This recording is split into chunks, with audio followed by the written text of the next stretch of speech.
the beard back, man. Like if I shave this, same shit happens. Yeah. You know what sucks is that background of mine, man. It looks like shit. Does it look just busy or does it look like shit? Actually, Hans got boxes back there too. I got That looks boxes Yeah, back good, there. man. Yeah. you're a Yeah. busy guy, man. I mean,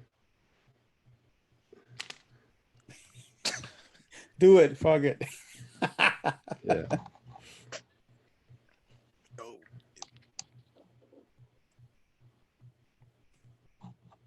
Hello. yeah. Hello? Yeah. All right. I had two audios going. Like I had to mute YouTube. Still new at this. Yeah. Yeah. Nah. So while you were dealing with your technical difficulties there, um, I was catching up with Han. Like I told him I wanted to go see his dyno session, Mm-hmm. but I don't think that'll happen for now. I filled them in on the whole like turbo story. Oh, I'm gonna call it that. Really, okay. Okay. turbo build Gotcha. that broke stuff, relationships.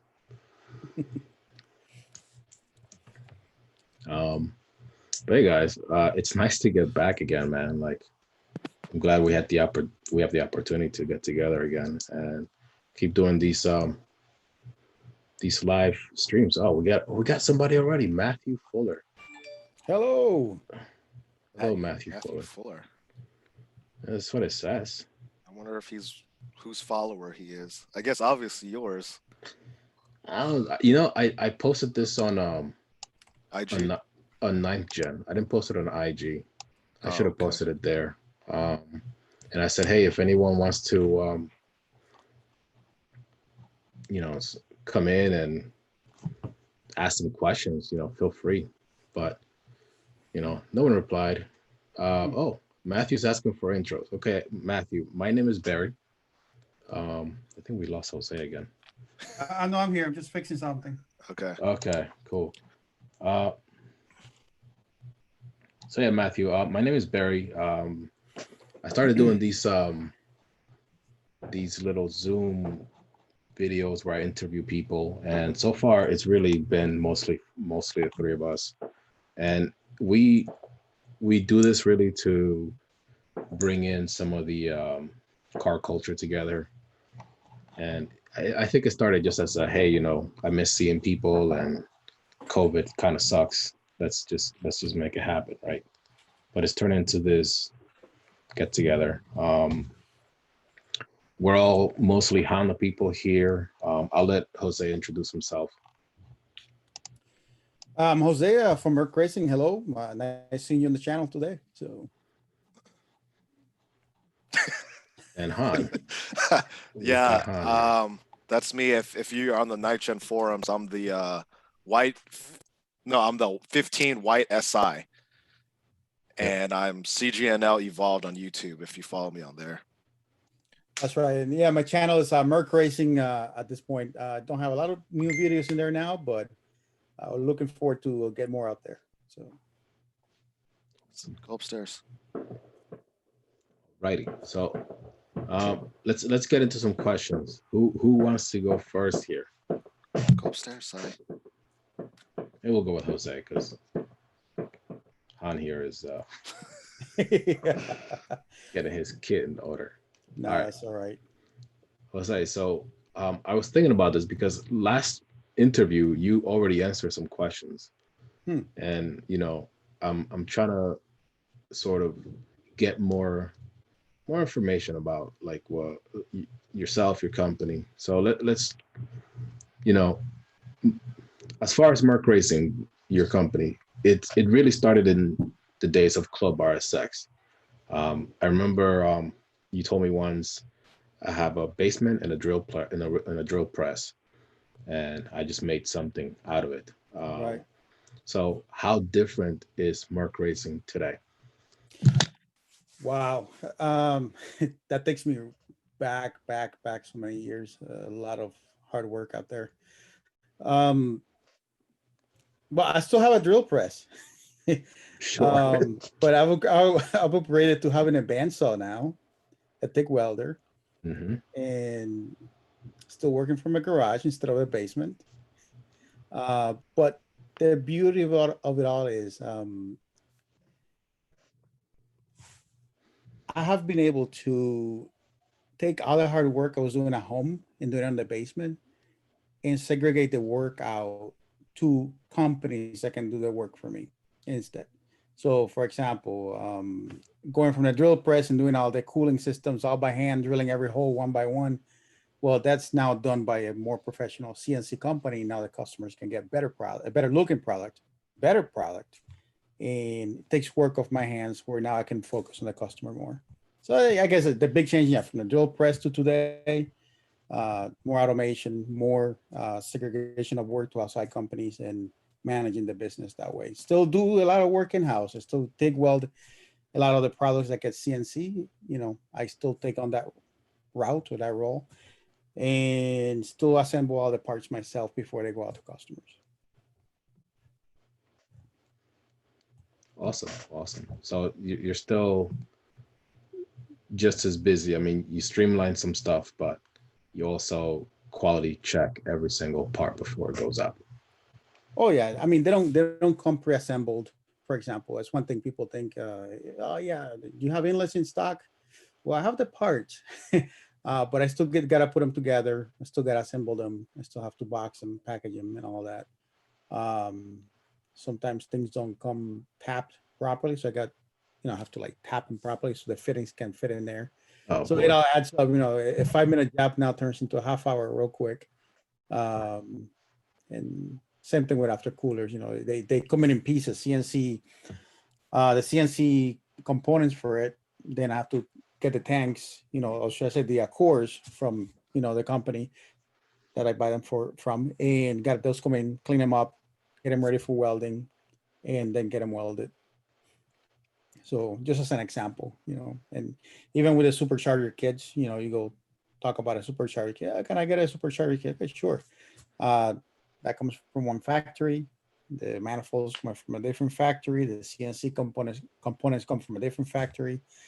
They all come at different times, different shipments. That all needs to get checked, pre-assembled, and then sent to the customer. So hopefully one day it all comes down, where it's all done at the factory, one place, and it all comes pretty and packaged in one box and say, here's the 1900 kids, 1320 kids, etc. And all I gotta do is maybe pack a small box with the different components that apply to that customer, different pulley size, different inlet, or things like that, but not where I have to check everything. Mm. So, all right. So you've been doing this for a while, Mm-hmm. So I'm gonna lead into my next question. So what do you think has been your biggest success in your work with MercRacing?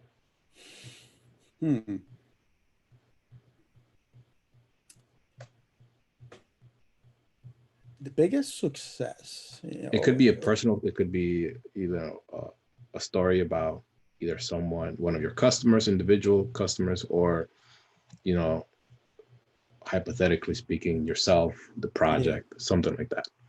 And it's one of those things. I have so many. I'm trying to pick one. And thank you for the direction on that. I would say the growth that the company has had in the sense of name recognition out there with very little marketing. I'm very proud of that. Like, I never thought that being on a forum and hanging out with all the Club R6 guys and saying, hey, what name do you like for the company that I'm going to build, will turn into a few years a brand name that is recognized globally now. Not different. It's just recognized, and so I'm proud of that. I guess that's one big accomplishment. If I put it all together into one thing, that's probably the biggest one. The rest of that is, there's numerous of things that have been great, from how well the supercharger kits have been accepted by people, how that's grown, where it was just 1 or 2 a year or 3 a year, where, now we're talking 10 supercharger kits in 2 months. So that's a big change, right? That's, for bigger companies, well, that's nothing. Well, for me, that's huge. I'm a single guy doing it on the basement still. So it's still, it's an accomplishment. Yeah. All right. Well, I know not everything has been smooth sailing. It can be a bumpy road. So, Mhm. what would you say is your biggest regret with MercRacing? Biggest regret comes probably lack of knowledge on what it takes to handle large number of orders. Like, I wish I knew more about that. Like, I wish I knew more about that. She said, now I know what I need to do. Now it's going to take me time to get there. But I wish from the beginning, from the get-go, I knew what I needed to prepare for to turn MercRacing into a larger entity where I can quickly hire people, have a warehouse, and going, it streamline myself to that position, not wait many years after to get to that point where now I have to, still deal with orders. And in the moment that I have so much work going on, I have to try and change the scope into this new type of business, right? I need to learn how to figure out how to get it all settled to handle more high volume in orders. Yeah. All right. Well, I'm going to take a break from some of these questions, and Matthew Fuller actually asked a question, and I don't want to keep him waiting. Please go ahead. Yeah, that helps. He may be here for 5 minutes or for the whole thing. He wants to know. He says, Jose, I'm interested in hearing how you created the casting for the intake manifolds, both for air-to-air cooling and air-to-water. So this guy, that's a good question. Actually, I like it. It's a great question, man. Yeah. He must be acquainted with your stuff. No, I like that because it brings a little history as well. And his name is Matthew? Yeah. Matthew. Oh, hi. Hello, Matthew. So Matthew, the manifolds casting and all that, how that all started was there was a guy or a person from a company, Redshift Motorsports. What was his name, Barry? Chris he was actively seeking on building this air-to-air manifold for K-Series supercharged cars. He started that project. I followed him. Everybody was very excited about it. He tested it, but some things happened and that project got put on hold. But it became my dream. I wanted this. I wanted to have it for me, right?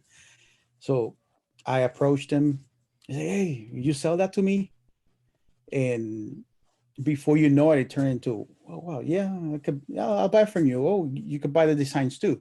And it turned into a conversation. Oh, wait, I can sell these too. Make him a kit for many people. And that was how the air-to-air started. It was Redshift Motorsport. I started that manifold design. Then I took it in.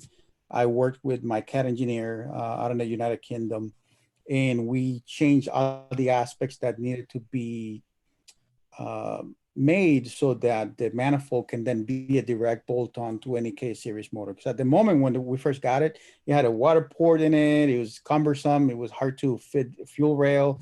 You needed a special made, adapter to mount the fuel rail and all that. Well, that wasn't going to work for me. So we aligned the runners a different way. We fixed the fuel rail, and that then turned into the first kit that was casted, and we just grew from there. Where now it's used globally into many aspects of racing people in the United Kingdom, racing people here in the U.S., and your normal street driver running around with them. So it's been a very successful product. The casting for the air to water that actually came from, actually, I have something to show you guys. Give me a second. Go for it. Well, wait, Han. Yo. So right now your car is right next to where he's sitting, right? Yep. It's getting quite a few upgrades done. Yeah. Yeah, I mean, just the stuff you're getting done now is just enough to just write a whole script about. Oh, Oh yeah, we could be here for hours, but I like the story because I've been wanting to tell a story for a while. I hope I heard casting you. story. Yeah, well, the Tell story, us. the whole thing. But this here is what is called a Jackson Racing Manifold. A lot of us, the old guys, are very familiar with this thing. Young I kids, used so to. yeah, used you to have see how I cut them up, I play with them, figure things out. So this turns into this monstrosity here. Hopefully you guys can see it. Yep. This is a cut up Jackson Racing manifold, and I integrated an air to water manifold inside there. You see the water tubes in there. Mm-hmm. I don't know if you can see them. With this, we made 500 horsepower. All right. Yikes! Yikes! So what do we do with this? We proved that it works. It don't need to be as big as people were saying it needed to be. So from that, and I won't pick one of those up now, but we are into where we are today. I drew it all on paper. Me and my son actually sat together for a little while, designed some stuff on paper, then worked with the CAD engineer that I have in the United Kingdom and took that into reality. He obviously added all the digital aspects to make it all work. And so it fits in the compartment of the K-Series motor. And from there, we just went and had it casted $30,000 later.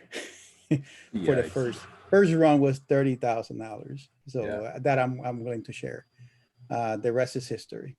But Yeah. it was not easy getting all that money together.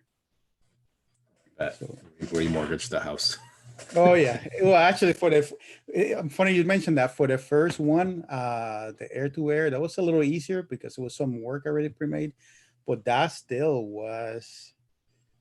I did take a mortgage, home equity on that. I think it was like 10 grand to help with the rest. That one was even more expensive. So yeah. All right. Well, Jose, I'm going to take a break from you because Yeah. Does that answer him though? Is that Matthew? well, there's about a 15-second delay, so he's going to get it real soon. Fair enough. We'll see. So, Han, Yo. the Black Asian, Mr. Hodge, the Asian Hodge twin. I don't know what you go by. So we were talking about your car, and it's right now with MercRacing. Mm-hmm. Getting a lot of exciting stuff done. One of them might look like something like this is getting changed out. Yeah. Let's not run through all the upgrades you're doing. It's obviously just preparing you for more power, more power, baby. I like the way this guy says it. What out of all the things you're doing right now, what two are you most excited about? E85. Yes. E85 and being able to the crank pulley change up in the boost. Yeah. Actually, and then 3, all the drivetrain components, upgrade, clutch, everything. Couldn't keep it to 2, could you? Just couldn't keep it to 2. Nah, but the most is probably the E85. I think is the most exciting one, just because I have the potential. So I think I think it was the first one at the end of our interview we had. I think I asked the questions like, hey, do you think I can even push 18 pounds on 93? And I think since that day, I was like, yo, I should just switch to E85 because it was always in the back of my head. Like, I didn't want anything to happen with my car while I was driving, especially on a hot day. Because I never really drove the car on a hot day. Because I got the car back end of last summer, autumn timeframe. And it's been back and forth with MercRacing. And I've been driving it mostly during like winter and the spring, but I haven't really driven that car in the summer. So I just didn't know if like upping the boost, because I was just going to change the pulley, but then and get a retune. But then I was like, well, what if, my tuner is like, hey, we can't, we have to, you're going to have to do something with your fueling.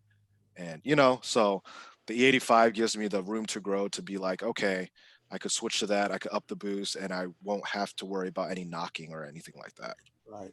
Yeah. Okay. No, E85 is exciting. Honestly, if I was in your shoes with all those E85 gas stations, I would just do it. There's no reason for it. On a car that you built to have fun, yeah, just do it. Makes sense. Makes sense. It makes all the sense. It's safer to run, Yeah. with more power, like you mentioned. But yeah, the one that I'm most excited about for you, my friend, is the spring. I've I been know. talking about this for weeks now. Yeah, I'm I know. telling you, like that Eibach Spring just completely changed the handle of the car. And Yeah. it's not even like there's no alignment. Like one wheel's pointing one way, the other one's pointing the other way. And I was driving it the other day. I mean, it's pretty close. It's not that bad, but I know if I take it to the shop, we'll find some imperfections.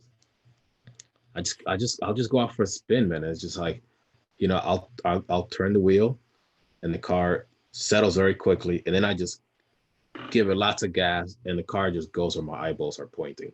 Yeah. And that's just like shit. I when I first bought this car, I'm like, this car just doesn't handle very well, especially the 4-door. But whatever. I look forward to you for your reaction with that thing. Yeah. Yeah, I think the Springs will Actually, get to Jose on Monday. nice, nice. Yeah, we're pretty excited. Since we didn't make our trip, we're gonna try and get this car done by Sunday. So that is drivable by Monday. Yeah. So big challenge, publicly stated, but Yeah. I'll try to it- hold you to it at the next video. yeah, there's no reason why not, especially if the springs are here Monday. So So we do have another question from Matt. Matt, if you just give us a second, I'll go ahead and ask it. He said, "Thank you for the in-depth answer, Jose." I like Matt. He has good questions. Or Matthew, I'm sorry. I don't mean to get personal. So Han, Yo. you do a lot of gapping on the streets. We all know that. Yeah. You just, Yeah. do you plan to hit any racetracks? I mean, and if you did, what's your preference? Kind of racing, quarter mile, road course, or maybe a little autocrossing? Yeah, so I am planning on going to a track. There's a track maybe 15 minutes from my house, 15, 20 minutes. And they actually have road course and eighth mile. So I think my preference would be I would love to do a quarter mile just to practice my launches on this car because I never really launched this car. When that Evo 10, I was launching the shit out of it, learning how to launch that car. But with this car, I haven't. And but I'm really anxious to go on a road course or circuit course, whatever you want to call it, and see how the car performs power wise and handling. That's why I've done so many suspension upgrades at the same time with power upgrades, just because I love a good handling car.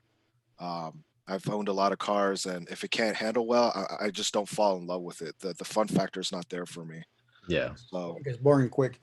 yeah. Yeah. So No. And it's scary too. Like you're driving fast, and then all of a sudden, the body goes in a certain direction that you weren't expecting it, or Yeah. you spin out. It's scary. I've been in Yeah. those situations. So my goal, just to add on that, I love neutral handling driving experience. I know a lot of people love rear-wheel drive cars. Like, oh, it's funner, it's this, it's that. I I could do. drift. I mean, everyone does, except for me. I'm weird. I don't like anything that oversteers or understeers. I want something that just goes on the corner and goes. That's why I love the Evo. When I had the Evo 10, I set it up where it was very neutral handling. And when I had the S2000 or the Corvette, I just don't like to fishtail. I don't like the oversteer. I just Yeah. don't like it, because it's too unpredictable for me. Because you just never know when it's going to kick out. I know you have to learn the car and stuff like that, but I just want to have like that go kart feeling. When I go on a corner, I know it's going to stay flat and neutral and go. Yeah. So You're a special breed there, because a lot of people like the drifty stuff now. yeah, A lot is like, You know what brings that to people though? I think, Hans, I might be wrong about this answer, but I have a theory in it. I think it's you've never driven a car that's predictable rear-wheel drive. yeah. yeah. They Well, you the do? S2000 should have been. Well, when I had the S2000, I did a lot of suspension upgrades to make it neutral and flat. I hated the oversteer. Oh, I mean, wow. the reason why Okay, I'm wrong. the reason why I bought S2, like my friend, the reason why I bought an S2000, my friend had a 500, 600 wheel horsepower S2000, and he took me out for a spin. It was turboed. I fell in love with it, and he took me on this traffic circle and he was drifting. It was fun, but just for me to drive it, I don't know. I want traction and go. I don't want to lose Yeah. traction. I just want Yeah. traction and go. That's Right. just me though. Yeah. No, it is. It is. It's not just you, but just from the stuff you're seeing these days, people normally like to Right. fishtail or they prefer oversteer if they needed Yeah. to. Poor But hands. We're beating on you, man. no, it's just fine, man. Yeah. Let's see. So, I'm tempted to ask Matt's question again, but I won't. I'll keep you holding for just a second because I do want to ask you a couple more, Jose. All right, go for it, bro. Let's go for one of mine, and then we'll go for one of Matt's. Sounds good. So he asked a really good one this time. So if you were to start over, I think this kind of leads into the earlier question. If you were to start over, and would you have done anything differently? Oh my God, yes. I would do so much different. What would I do different? You want me to pick on one? Yeah. I know this. It sounds like there's a million right there off the top of your head, but give me two. I would have hired a better accountant. That one by itself would have saved me so much work. You when you're starting and you don't have the money, you start thinking, oh, that's so expensive. I can do it myself. I'll figure out the taxes myself. I'll do this myself. Then you learn how wrong you were and how much money over the years you've given away to the IRS that you didn't have to. And you just want to shoot yourself in the foot. I mean, you shot yourself in the foot. Yeah. And so anyone listening, just trying to get into business, definitely spend the money on an accountant, because that money you spend with them will save you thousands upon thousands of dollars later on in your business career. And the fact that you set up the right company entity, you actually save taxes on that as well. So I guess that would be the one thing I would do. That would be the one. Yeah. Okay. No, it makes sense, man. It's that's money that could have gone into developing the business bigger and better. Right. And time. I can't imagine how much time you spent with paperwork. Oh yeah. Actually, I'll add one more to that. It's in the same boat of the accountant is the a bookkeeper. It's little money for the amount of work that you save in time. And I didn't start doing that until this year. Yikes. I've been doing this for a long time. That's a lot of wasted time. Yeah. But I didn't realize I could save by using someone like that. But yeah. Wow. I didn't expect that answer. I'll be honest. Did not expect. Oh no. I mean, I can keep going. I'll give you one more. Having you as a person helping me with the website. I remember. I was like, "Hey, man, let me help you." Trying to do that myself too. It's like, no, I'm good. But yeah. I mean, we still have some work to do there, but but at least you can focus on your stuff. That's right. Focus on that. Man, remember the site went down and getting it restored and all that. I mean, I could have been all night working or 2 nights working on getting the site restored or working orders. Well, I could get orders done and you can focus on working on that. So that's a lot of value in my eyes. Very true. Yeah. Very true. All right. So Matt has another question. It's a good question because for anyone who doesn't have the knowledge, this can be very scary, tuning. Matt says, I have some experience with adding a blower to a car that was originally naturally aspirated. How challenging has it been in tuning for a car that was not necessarily designed with fuel and force induction in mind? That's an easy question, actually. I'll start with this. It depends on what car you're talking about.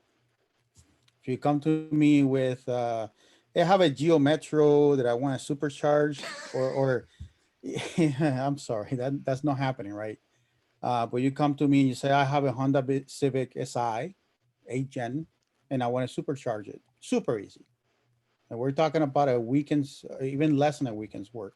And this has been proven by some of our friends, with Tony and so on already in some of the videos that they did. Um, buy Flash Pro. Buy, if you want, if you want easy, just to get started, get your feet wet, buy a 1320, buy Flash Pro.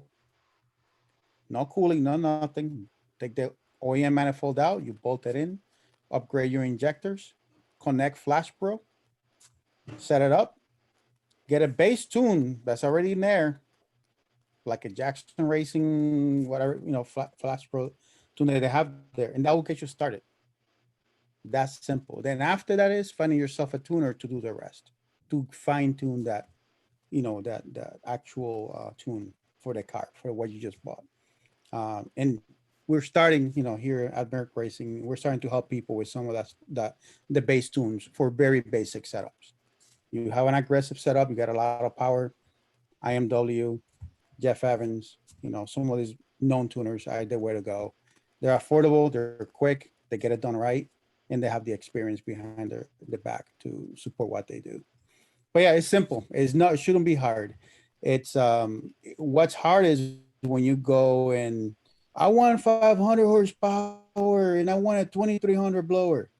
Okay. Do you know you got to upgrade your clutch, your drive axles, big injectors, bigger fuel pump, fuel return system, upgrade the transmission, force the internals of your motor. So now you're talking about getting into hard stuff. So hopefully I'm not deviating too much from the question, but I'll leave it at that. No, that was good. I mean, one thing I'll add to that, Matthew, is Honda's, post 2000, any K series engine, from 2002 and up, it became really easy, and it has gotten much easier. I remember when Honda first came out with the K Pro, which was their first version of a K tuner. You used to take out your ECU out, you have to take your mobilizer out, ship it to them. Oh yeah. They would add the chip onto the motherboard, send it back to you, and all you had to do was plug it back in. Now you don't have to do any of that. Now it's just this little box. You plug it into your ODB2 port, and it comes with preloaded tunes.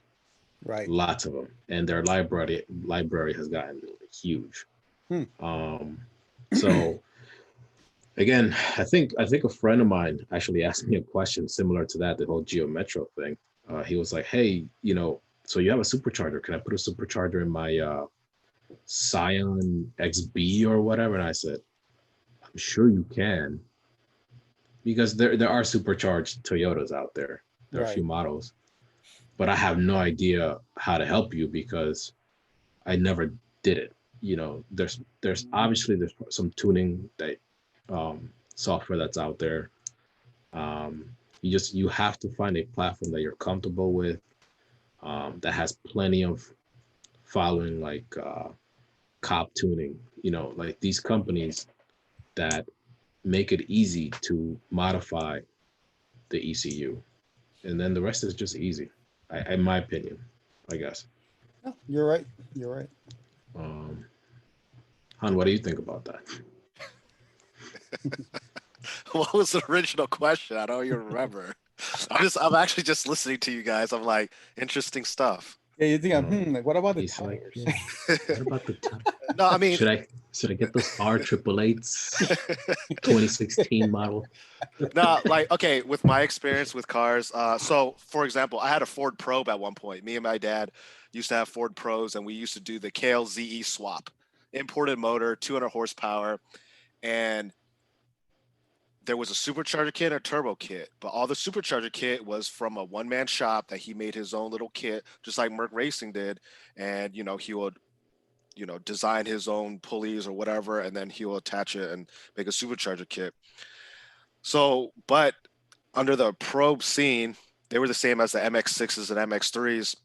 there wasn't a big aftermarket, so everything was a lot of custom work, and it was difficult on that platform because we used ECU called MegaSquirt, and that's a real do-it-yourself. You got to rewire the ECU board, and we rewire this and tune it, and it was tough because even like fuel rails, like we want to upgrade our injectors, it's like they didn't have upgraded fuel rails for our car, so we had to Right. go find a machine shop, shave it down because it was a side feed injector fuel rail, and we had to find compatible ones. It was a hassle. There was no Yeah. upgraded transmissions for it. So, like Jose said, it depends on your platform.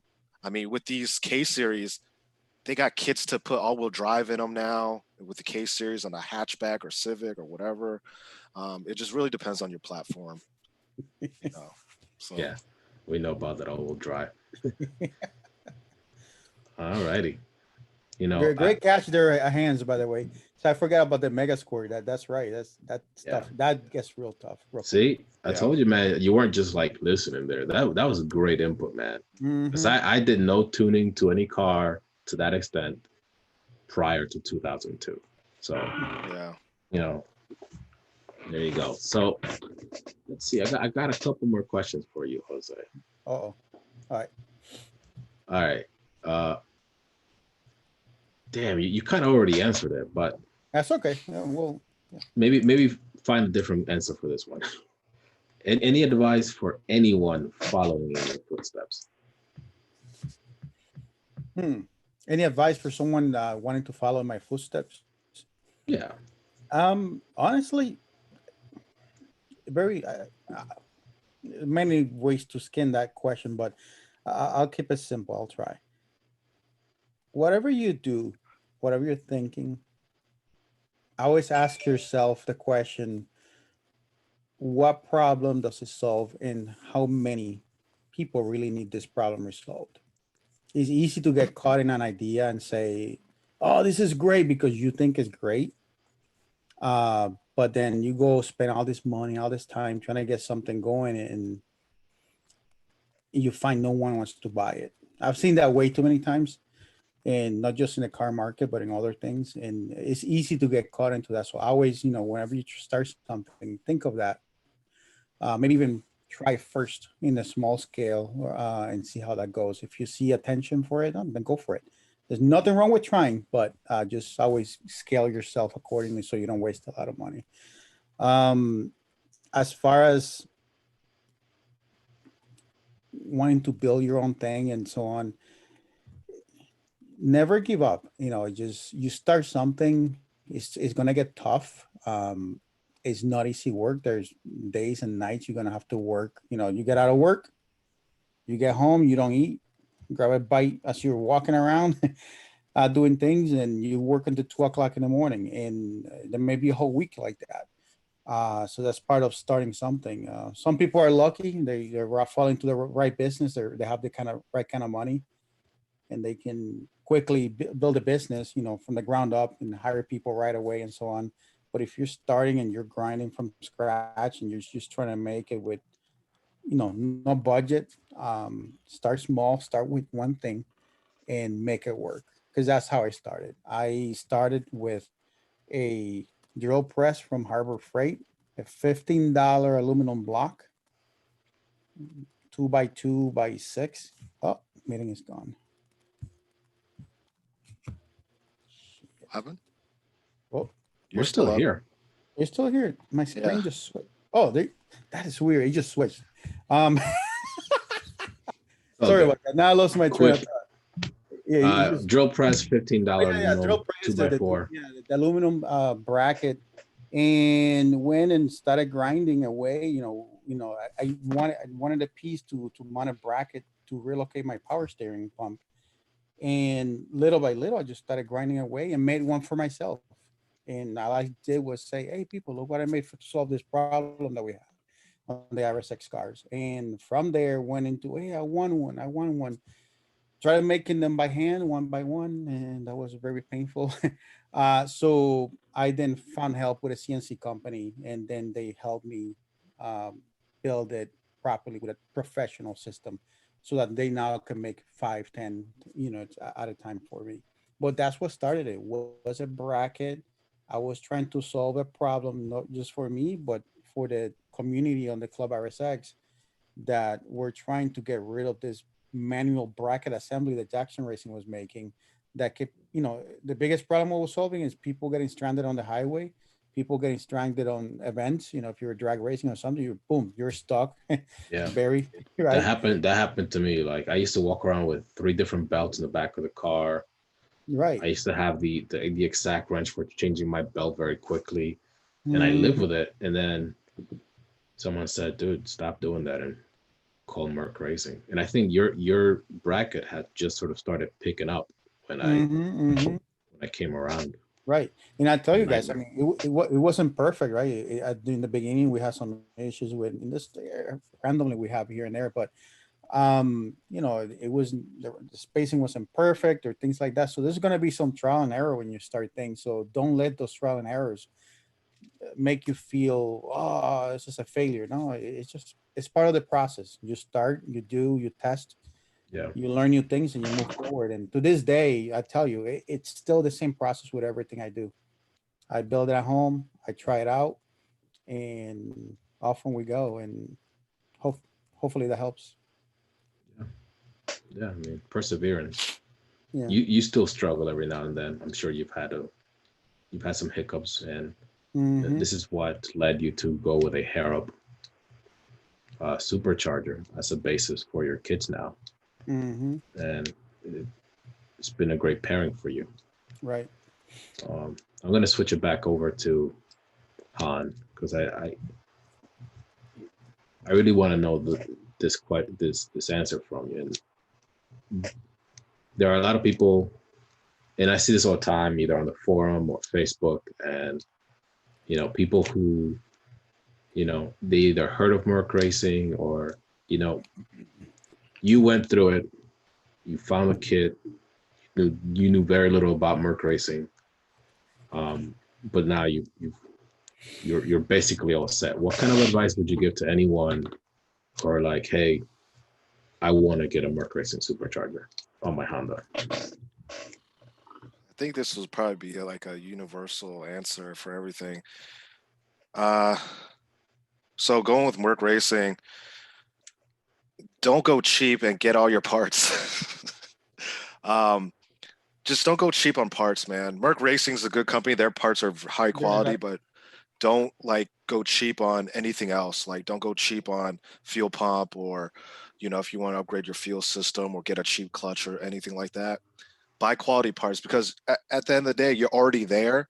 And if you, what I've learned through all these years of modding cars is when you start going cheap on certain parts, they will break and you're gonna have to do it again, and it costs more money in the long run. So my advice would be just, don't go cheap on parts, and you don't even have to worry about like quality from Merc Racing. They're me having their kit for 10,000 miles boosted and nothing's gone wrong speaks for itself. They shouldn't even worry about on Merc Racing's end. Just if you want to go with a Merc Racing supercharger kit, all the accessories you want to buy, the clutch, any fuel system upgrades or anything like that, just don't go cheap. Don't go buy cheap parts. It's just not worth it. It's Yeah. not worth it because like I said, 10,000 miles. I didn't go cheap on any parts. Even my fuel system kit that Merc Racing built for me, and because he asked me, he's like, "What kind of quality?" I said, "Hey, I want the best." Yeah. It cost me, but it's for the long run. It's better because I don't want to go cheap and then let's say I'm driving the car, something breaks or whatever frails, and then I mess up my car. Then I have to rebuild the motor or do something else. And it just costs me in the long run. So just Hmm. save up your money. And I know it gets exciting sometimes, when you're close, you just, oh, I just want to get it done, put together, but just save up and then just go all out once you save up. Yeah. The difference of $200 versus saving the $200 could cost you thousands later. Yep, Yeah. exactly. Yeah. No, I made some mistakes with this build, if I remember correctly. It wasn't your uh, side, Jose, but I didn't know enough about the platform. I bought this car and then I just started buying stuff right away. So Hmm. do a little bit of research. I ended up buying 3 different sets of spark plugs. because I didn't know which ones to buy. And I was like, I'm going to return these. I never returned them. I bought the wrong fuel pump. Still got them. I still have the fuel pump. I found it like flying around under the car seat.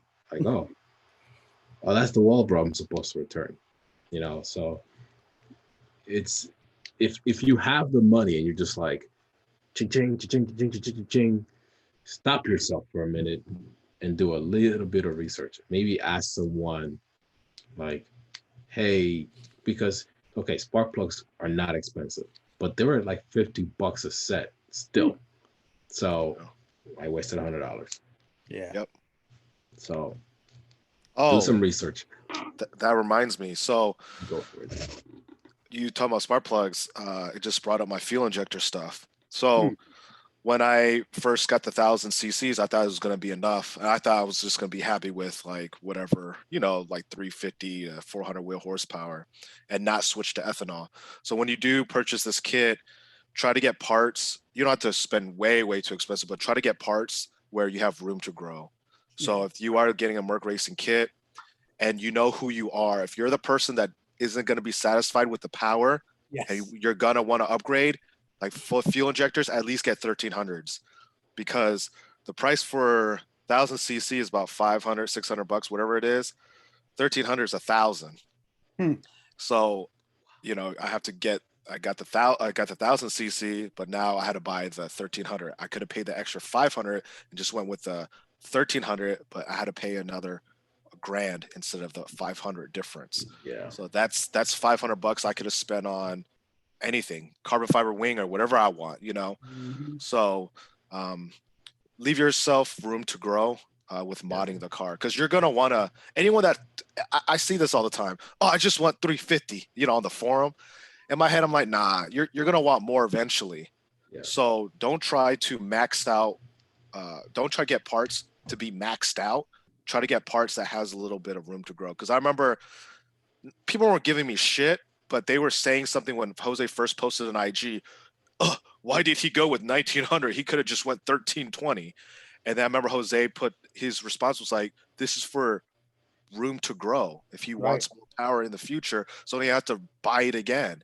And it just, people just don't get it, I guess. They're just like, oh, he could have just went 1320 for, because I think my first pull was like 350, 360 wheel horsepower. I was like, oh, he didn't need to get 1900. But then I did a video, the 1900 kit and the 1320 is only $200 apart.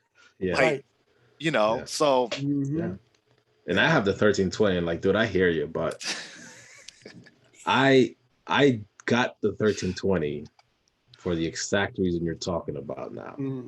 If I got the 1900, I'd be shooting for 400 and up, 450. You know, I would want to get more out of it. And it was more of a stop for me, like a stopgap. Like, Barry, you're going to get 350 wheel horsepower and that's it. You know, like, and I know the last one we talked and I'm like, I would upgrade to the 1900. Jose, we talked about it, but you guys know I do want to build an all-out, you know, racing machine. I think I'll save the money for that. I'll go nuts with that build. But you know, for this one, you know, fun track car. I mean, like, I don't know, like I still drive it now. I'm just like, man, this is a lot of torque. And I'll be honest, with the AC on, for some reason the car feels more peppy, which is weird. I guess the AC is also driving the supercharger. I don't know, but I've been I'll driving. tell you what, real quick. It's the fans are keeping the water cooler. I guess, man. So is it in stop and go traffic that you feel that way, or? Yeah. The AC fan stays on the whole time, so it's keeping that water cooled. So that you just feeling the effect of that cooled water. Well, we got another good question here. I know we were trying to keep this to an hour, but we have one more person join us. Daddy, if they're active out there, Barry, we'll keep going. I'm okay with that if you guys are okay. Daddy June, I hope I'm pronouncing that correctly. He just said, "Good evening, fellas." Matt, he's asking, Jose, how much do your kids weigh, and what's the weight penalty from a 1320 to a 1900? That's a good question. I love this guy. The whole kit. Okay. Give me 1 second. That's a good question. It's a horrible question.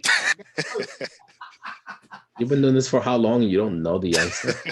No, because when Shame on I you. switched to these, I never reweighted them, but 15 kilograms is the shipping weight of the 1900, right? 15 50? kilograms. Yeah, 15 kilograms. Just the blower? That's the 1900. And For those of us who live in America, 50 kilos is $1.10 in pounds, American pounds. then 12 kilograms is the 1320. So 12 and 15. I gotta look. Oh, that up. 15. I was about to say Oh, 50. 50. Shit.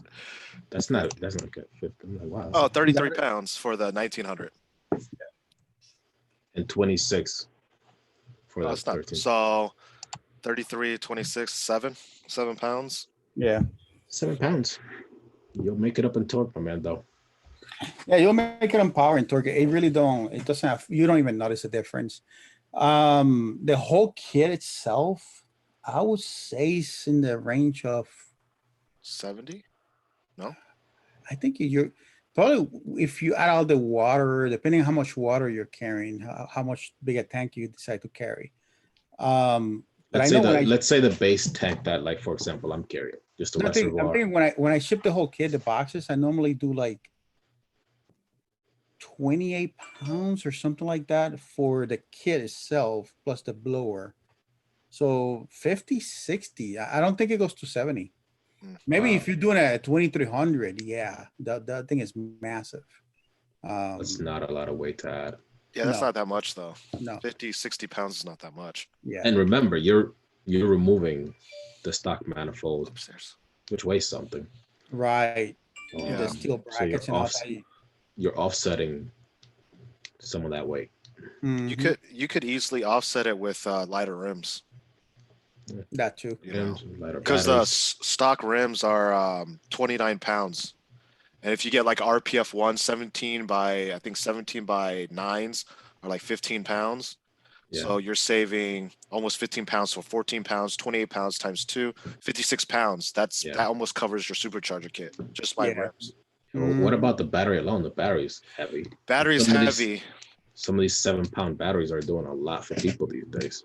Yeah. So let's not forget one thing. We have a 10-second running car that's 3,200 pounds out there.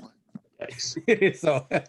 so the kit weight doesn't really slow you that much, just so you know. Yeah. It's, if anything, it's put in the right place, just in the front, which then gives you a little more grip. I hope I'm not wrong about this, but I think I've seen where the drag racers put a weight in the front on purpose to get traction in the car, to move it forward. So Makes sense. So you think, let's say a turbo kit, you think it's about the same added weight with your kit, or I don't know, with all the piping and that is a question now I want to know. Yeah, because I think everyone goes with the PRL kit. So I always wonder like how much they weigh with everything. I remember my Sidewinder kit. This is back with the RSX. That thing was heavy. Yeah. The manifold wasn't. Turbos are heavy. Turbos are heavy. People forget that turbos actually, like, you go pick them up, they're not. Yeah. Yeah. So shoot, I don't know. It might. I think either even or the supercharger kit might weigh less. I don't know. And I don't think it'll be lighter, but it'll be close, I think. Yeah.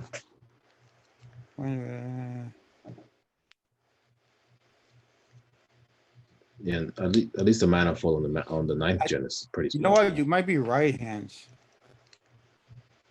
My turbo was heavier than most, 52 pounds. Holy cow! Wow. So big a turbo. Yeah, the guy doesn't say it.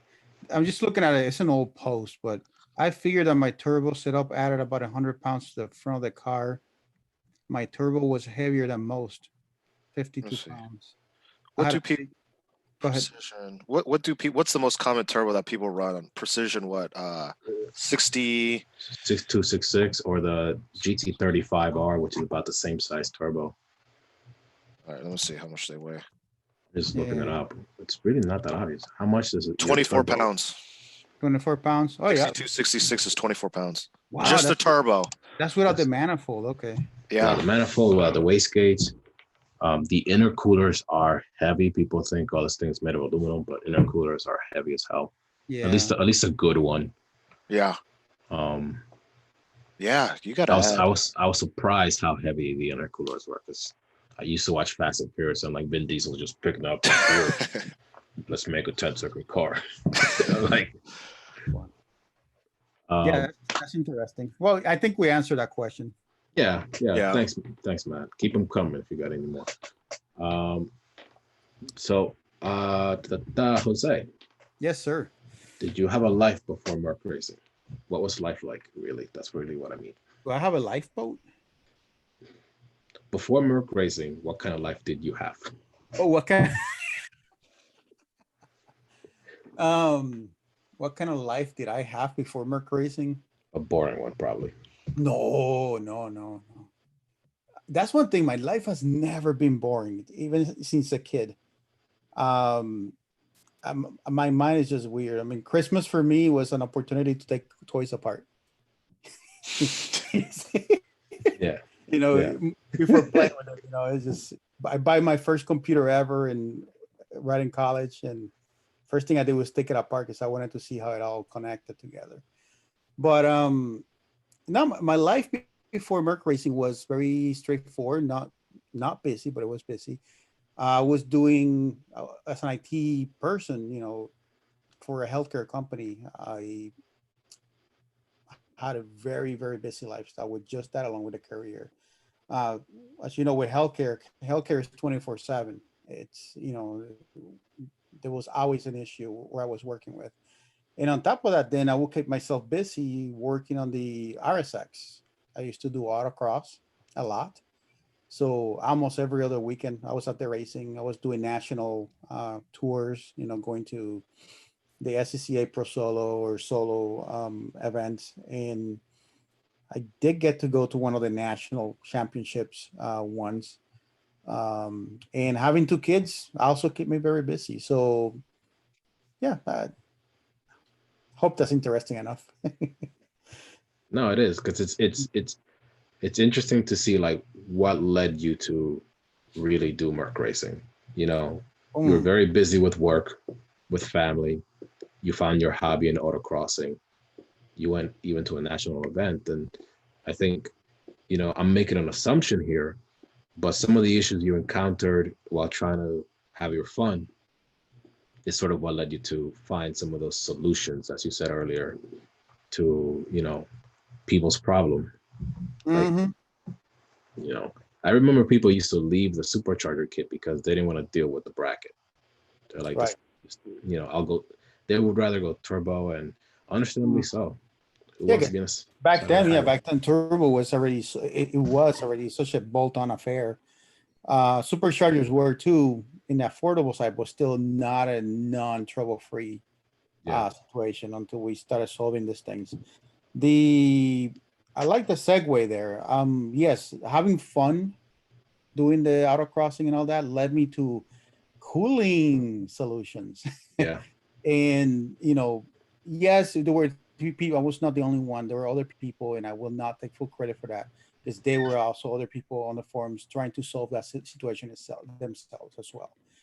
I just was doing it myself as well and decided I want to give it a stab and do it my way.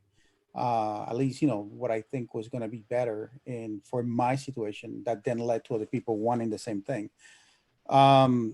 So yeah, that the fun led to needs for different things, more power. And then I'm gonna try to keep it short. Bought my RSX, started autocrossing, wanted more power, bought the Jackson Racing. The car was still not out of warranty. Bolted that on less than a year. I said, this sucks. It's not enough power. And I went into, you know, building my own with the Jackson Racing Manifold, building the first twin screw, not the first, I'm sorry, building a twin screw, my own twin screw supercharger kit. And then from there, helping other people do the same And as well, I will not take credit for that because it was Redshift, I think it was. Yeah, Was Redshift, there, Greg, I don't know if you remember Greg. He was Yeah. very actively trying to get involved with that. Mhm.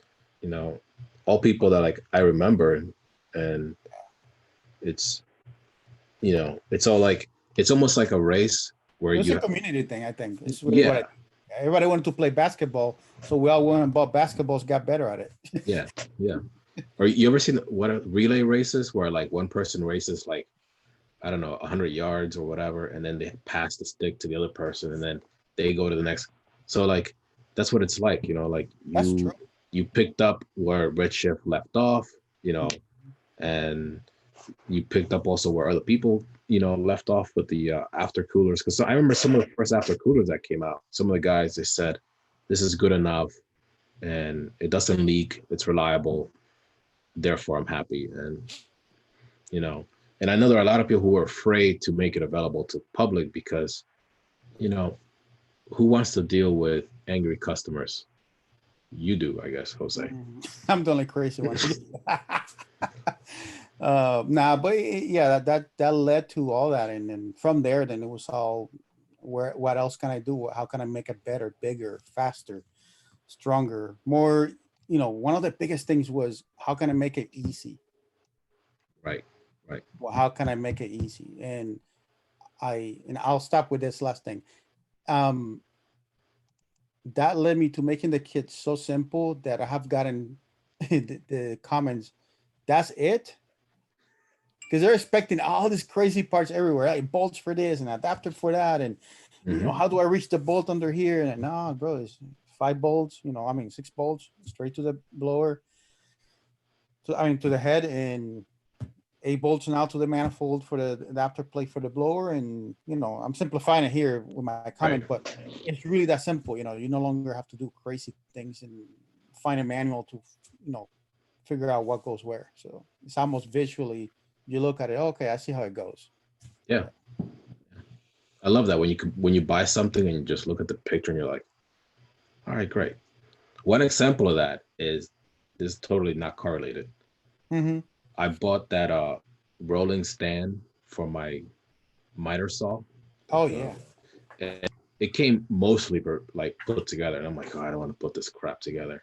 And I'm like, okay, there's 4 bolts, 2 arms. I look at the picture. That one goes there. That one goes there.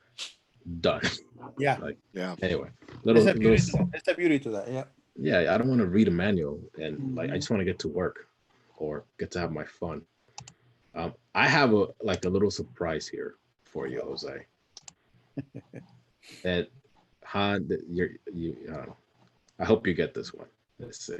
So we're talking a lot about Club RSX and that life back there, man. Like if you ever go back and just look through some of the forums, the Oh, threads, it's hilarious. I mean, like we I were haven't really done that, but I can imagine. we were behaving like kids. You know, I was on one example. I was on a thread that was like the official show off your girlfriend thread. No. Can you imagine that today? Like, and guys were posting pictures of their girlfriends, and dudes would Yeah. reply like, "Oh, she's Try cute." that now. It'll be like, Right. oh, that's insanity. And then there was one thread, one post, and I was like, "Oh, you know, she's got like 8 cups." You know, like, and there was one moderator that like supposedly like had to shut it down. And long story short, like he posted like people need to stop asking me to open this again, but he ended up like reopening it 3 or 4 times, and you know there it was. Like I was just like, man, this is hilarious. But I found some old posts from 2 old posts from you, Jose. The backstory to this, I guess this is the first time you put the twin screw on the blower, on the manifold gas, whatever, on the Jackson Racing manifold. Mm-hmm. And so I'm gonna share it. I really hope this works out okay. Oh man, can't wait to see this. Share. Here we go. Sharing that. Okay. Are you seeing this? Yeah, we're seeing. Let's see. I'm reading now. God damn, right. that bypass plumbing is uglier than my house. Yeah, I'll zoom in if it's really not that clear. At So least mine came out before the real thing ever happened. so this is kind of what I mean here about the old 2009. days. Wow. Yeah, but it's back in '09. Damn, 2009. I think Yeah, dude, I've been in this for a long time, man. I mean, I bought that car in 2005. It was brand new RS6 that went in the picture there, and it did not have a few months old before I started modding it. Meaning, but aggressively, yeah. wider tires, fenders out. You know, Wow. I was probably one of the first few out there, at least publicly, that I recall doing 275 front tires. People thought I was nuts, but it works. Oh, Yeah. Yeah, they put that in Camaros now, I hear. Mm-hmm. But yeah, that's a great memory, dude. Because you're right, man. It was how many people were aggressive with me, man. I remember that. It's like I remember one. I don't remember the guy's name, but when I first started this, that will never make any power. And I was like, we'll see. Yeah, yeah. And sure enough, egg in the face, made a ton of power. So for the so- day, you know. Now we're like, anyway. Oh yeah. Holy shit, 2009. Yeah, that's when I had my S2000. So I looked at my old screen name. That's good. Yeah. 2010, I sold my S2000. But yeah, 2009, that was my first Honda I ever bought was a S2000. Yeah. Wow. Wow. Yeah. So Matt, there's some story. If you're still around, that's some story for you as well. How this stuff kind of came across. So Yeah. And Greg, I don't, on that post, I don't, if anyone knows Greg, I actually met him personally. I don't think he meant any ill oh no, by he's a it. super chill guy, yeah. He was just pulling your leg, man. Like Mm-hmm. I But remember. you know what, back then it was you were so sentimental about things. Yeah. Not sentimental about things, but meaning specific because it's your thing, so you take it too hard, like whatever, Yeah. too bad you don't like my welds, but in reality, you're right. Reading it now, he was just pulling my leg. He's just messing with you, Yeah. like Typical guy shit. Yeah. yeah. But anyway, if you guys have anything to add, hit me with it. Other than that, I think we're gonna start closing it up. I think I just can't wait to get my car back. Yeah. Dude, I can't wait to drive your car. Yeah, I can't wait to the Wednesday after my tune. I really want to know how a car feels. Yeah. And that's why I was looking at tires because I don't think I'm going to get traction. I don't think. Yeah, in Springs. You know what, the tire thing, right? I was trying to do so much work today, and I did not want you to buy the tires without looking further. But I'm gonna throw this out there to people that are watching this video. What tires should we go with for front wheel grip? Advance AD052 or R888? And this is for your typical pulls on the street. Yeah, it's not a track car. Yeah. Not drag because I want something with decent strength in the sidewall. I don't want something too soft. Yeah. Yeah. So it seems to me that the winner so far is the A88. The 888s, yeah. Yeah. Seems to be. I mean, you got more tread wear. The little bit I looked seems to still be the case. The few track events that I've been to seems to be what people run in high horsepower cars. So yeah, there's a guy I follow, Fresh Kicks. He has a 800 horsepower 350Z, and he runs R888s, and they hook. So, but granted, he has wide tires in the back, but still they hook. Matt said to go straight with Hoosier's R6. I like him. I really like him. Oh, you win, Matt. Should invite him to the next one. Is he on the forums? I don't know, Matt. If you're on any forum, we're on 9th Gen Civic SI forum. At least me and Han. Or if you want us to follow you back, put a comment in this. We'll follow you, man. You've been a great. Yeah, I think next time I'm gonna post something on my channel like a video. Hey, we're gonna do a live stream on this time and this day. Yeah. So Yeah. I think we should get more viewers because I honestly thought this was for next week. The way I read the text, I was like, oh, okay, we're doing it next week. So Yeah. if you never sent that text, I would have been like, no show. I would have been like, oh, Sorry. No, yeah. it wasn't going to be. It's last minute we canceled our trip and it just didn't work out. So it was her Mhm. 25th anniversary for me and my wife being together. Oh, And congrats. Congrats. so, yeah, we're trying to take advantage of some of the time off and so on, but it just been so busy. Some of the order stuff that I wanted to get out and just things didn't work out. So we're gonna leave it for a little later. So yeah, customers, I give up my time for you too. Hey, speaking of customers, that guy did buy the 1900 kit, the one I was telling you about? Yeah, dude, the guy pulled through and he purchased the kid, and Oh, following him, I've gotten 3 more orders for 3 more kids. And you know what? 1900? Yeah, I was wrong about. I'm saying this publicly about the 900 kit. I thought people were waiting for this to be available, and it's been now 4 weeks, 3 weeks. Uh-huh. Mhm. I've sold 2. Yikes. Yet the other percentage is all 1320s, 1900s. So I thought people were looking for a replacement to the old CT kit, Jackson Racing kit. And maybe they are, maybe they don't know enough or the word hasn't spread around enough, but I even spend money on advertising to see if people that don't normally visit us here or the pages and so on, maybe get a glimpse of it. People were viewing it, but they were not. I wasn't getting questions, emails like I did with the 1320 and the 1900, and the purchases show it. So if I notice that this doesn't pick up at all, I might just be knocking that out of the water, get rid of the complexity of adding another kit and just going, guys, just go 1320. And in all honesty, I think all 3 of us agree, it is the way to go. It's modern, room to grow, it's Mhm. torquey, it's fun, upgradable, and you're not that far off anyway when you buy the 900 kit. There's almost no point to buy the 900 when a 1320 is available. So, Yeah. but we Yeah. wanted to, yeah, Yeah, that's another thing. Like whoever's watching, yeah, check the price differences. 1320 from a 1900 1320 is what, only $200.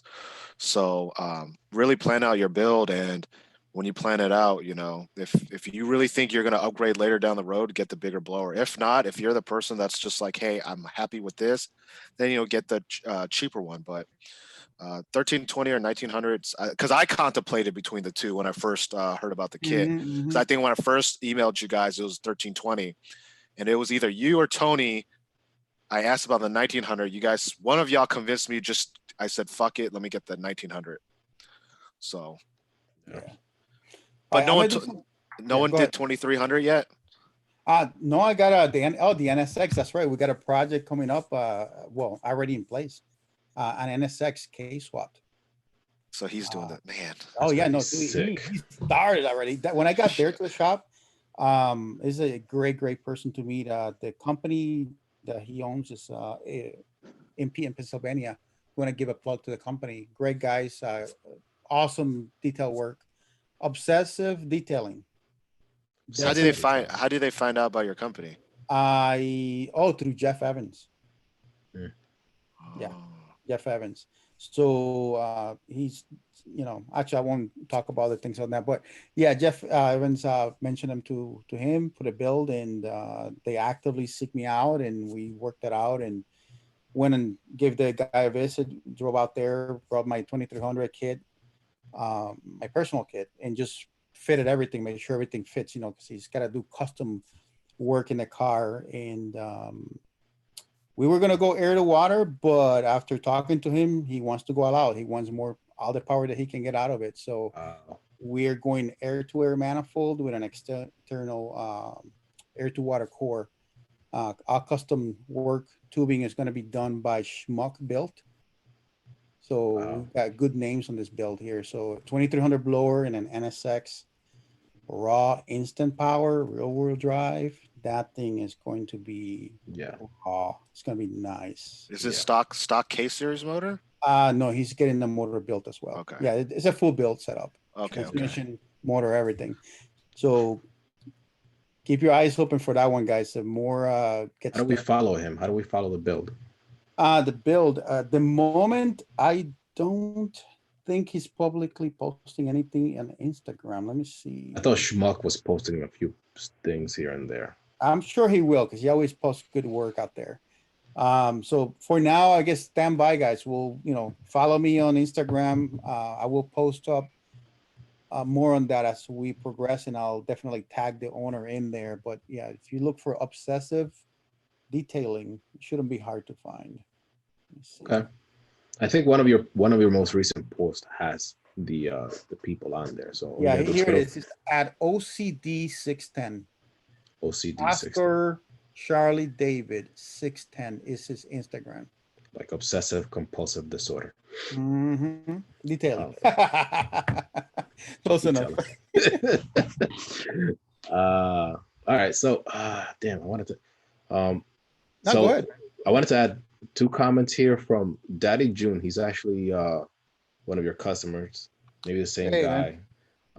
He ordered a 1900 kit 2 weeks ago. Daddy Jim, And was that the guy? he Sounds can't familiar. he just can't wait. And I am with him. I just can't wait either.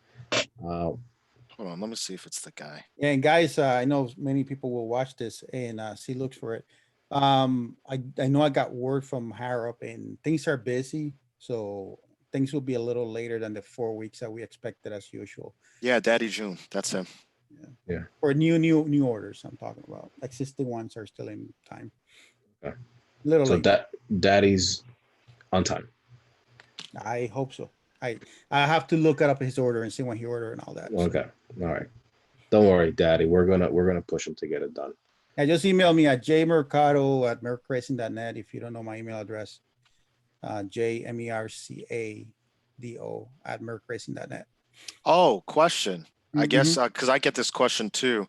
So I do talk to people. They hit me about your kit. I know you put the kit for me and Barry. Are you guys still open to, like, let's say a customer wants to drive up to your shop and you install it at your place, or are you still open to that, or was this just like only a few cars? I'm open to that, but it's gonna be on very specific projects. So I'm treating those one-to-one. I don't have a public shop, so Yeah. meaning I don't have a business where I can say, oh yeah, come here. Since I'm doing it from home, I gotta be careful with the legal town Oh, code and yeah. stuff like that. Yeah. So I can only take one car at a time. So when Hans is done, if you're out there and you're looking for me to build a car for you, we're willing to do it as long as you have a blank check. I'm just kidding. Like, wait, what? No. As long as you have, as long as the build is something we can do for you, we don't mind doing it. And within scope, right? I kind of work like a shop that has 10 people in staff. I still got to Yeah. carry my orders. Yeah, I got my son helping me with that, but we still have things that need to happen. So, but anyway, we treat it in one-to-one case. Hit us up and we'll make it happen. Oh, hey, yeah, you have any updates from Nathan, or I haven't talked to him really? Nathan, well, today I know he worked on the car a little bit, then he got pulled out by mom for a little while for the day. He just got back, was doing some work in his room. He got a new desk as well. So yeah, he's into gaming now. So he got a new desk. He was setting that stuff up later in the day too.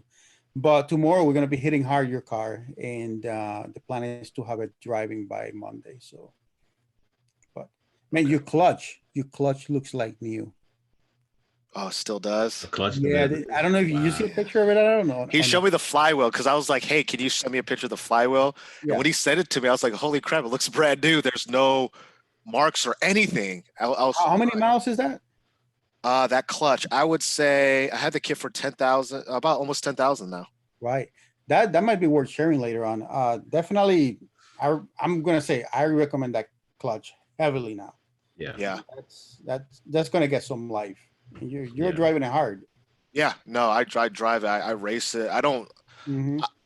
I don't go crazy with it, but every time I drive my car, I drive my car. Like, I'll do pulls every single time I'm driving my car. Jesus. Yeah, I'm That's impressed. good to hear. Mhm. because recently there was a post on 9 Gen about like, uh, hey, which clutch should I get? And my comment was like, hey, I've been through this whole like clutch buying whatever experience. This is by far the best clutch I ever owned. I mean, I remember having a stage 5 clutch back with the RSX. It's like Oh my driving a it was like driving Yeah. a truck, a semi, Mhm. This can hold the power, it drives like a stock clutch, and I just found out 10,000 miles, it doesn't look like nothing's wrong with it. Yeah. Looks like it came off the What's shelf. the FX 350s that we went with, guys, or 300? I can't remember. 300. We went with 300. So with this upgrade, I was contemplating between 350 and 400. Okay. Because I know with puck clutches, they don't last that long. I've had a Clutchmaster puck clutch, but this was over 10 years ago. It was probably like 15 years ago. Yeah. And it only lasted maybe 2 years, but it was my daily. But it drove like stock.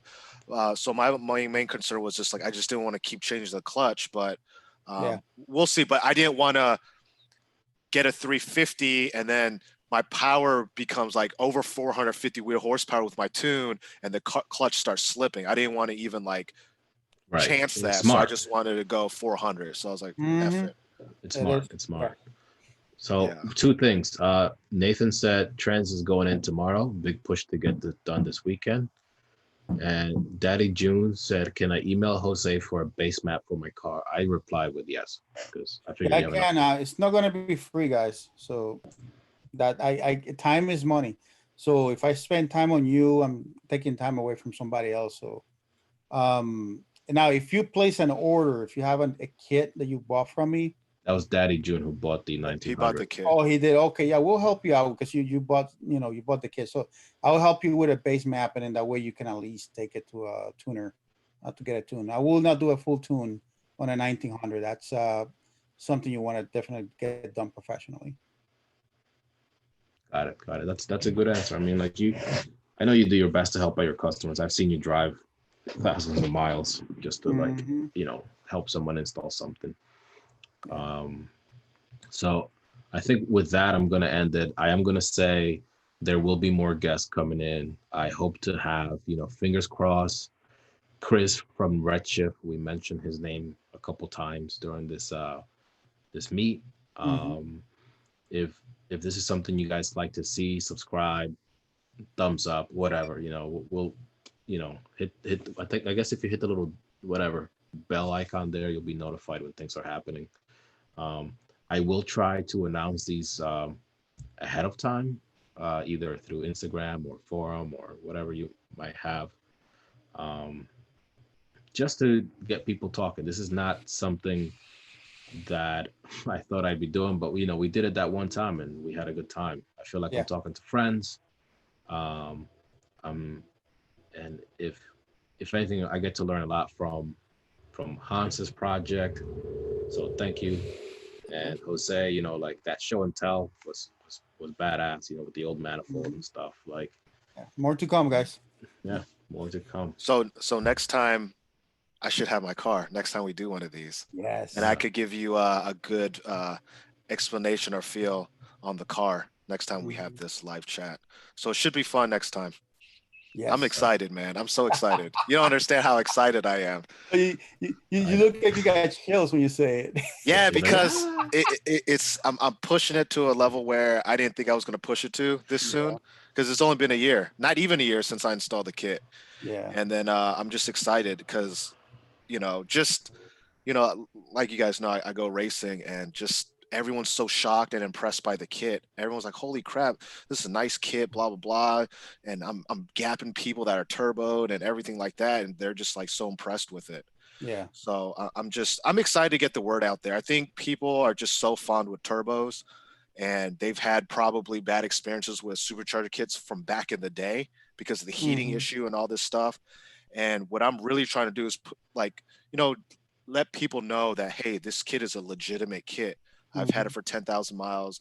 You guys should really look into it, and not try to focus on just peak numbers, but look at the whole graph. Right. And that's what really wins races. I mean, that GTI that I gapped, he's at 330, 340, whatever he's at. So horsepower and his wheel torque is like I think he's telling me like 370, 380 wheel torque. Oh, you saw how much I gapped him. I only have 312 because my torque starts instantly and it's so flat. His is probably, his curve is different.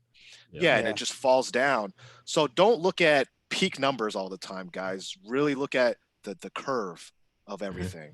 Yeah. So and the driving experience, the controllability of that. You want to hit the gas and you want to know what's going to happen. Yeah. Not take a gas up. Look, I know you get on a turbo car, you spool that thing up, you shift gears, bang, bang, bang, bang, bang. It's just gonna go. You're in peak performance mode. Yeah. But I've autocrossed with it, and my only regret is that I didn't autocross my car when it was supercharged. Yeah. But I've seen the results. I used to autocross alongside with Jose. We did a pro solo together, and I mean, like, you were like smoking me because like some of these slow corners, I had nothing. And I had to do was touch the throttle. I didn't have to give it much. Like, just settle the car down. But anyway, maybe we'll talk about autocrossing and racing next time. Jose, we got to link up about Lime Rock. So we got to make that happen. It's going to happen. Okay. Sounds good, man. Let's make it happen, and definitely let's not bring any more topics, because if we do, I know I got more and I want to keep going, man. Yeah. So I wanted to give a shout out to everybody out there. Tony, thanks for everything. Who else? I wanted to give a shout out to somebody else. Now I forgot who it was. Jesus Christ. Oh man. Anyway, everybody, this is good night. I'm done. All right. Thank you, Jose. Thank you, Han. Yep. Thanks to everyone who joined. Seriously, this is cool. Let's do it again. You got Subscribe. it, you guys. Bye. All right. See ya.